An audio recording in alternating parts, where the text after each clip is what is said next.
speaking of time, I wondered if you could talk about the role that you see a longer school day, a longer school year playing in driving the kind of improvement that you want to see in graduation and other metrics. Yeah, I think time, as I've talked about this a lot, time is hugely important. And with the stimulus dollars, with additional, over $10 billion in Title I money, over $10 billion in IDA money, the more we can think creatively about time.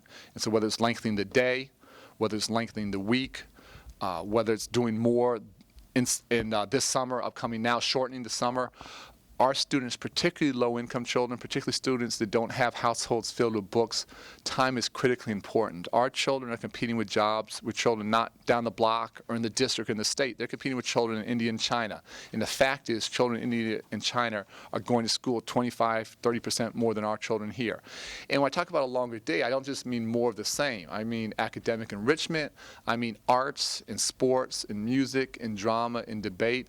I mean activities for parents, GED, ESL, family literacy nights, and where schools truly become the centers of the community, become literal community centers where families are learning together. There's this tremendous upside for our children. And I always argue that in the toughest of communities, and everywhere in the country, we have schools. And in every school, you have classrooms, you have computer labs, you have libraries, you have gyms, some have pools. Those buildings don't belong to me.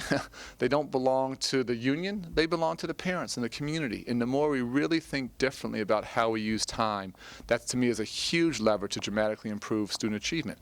I'd love to get every 4th, 5th, 6th grader on college campuses and have them really believe they can be part of that environment and be successful. And the amount of social isolation so many of our students experience, to me, scares me a lot. So I think more with the increased dollars through the stimulus package and FY10 budget, and we're seeing this now. We're starting to see great creativity around the country of folks thinking very differently about time. And if schools are working, the obvious answer is we need to do more of that, not less.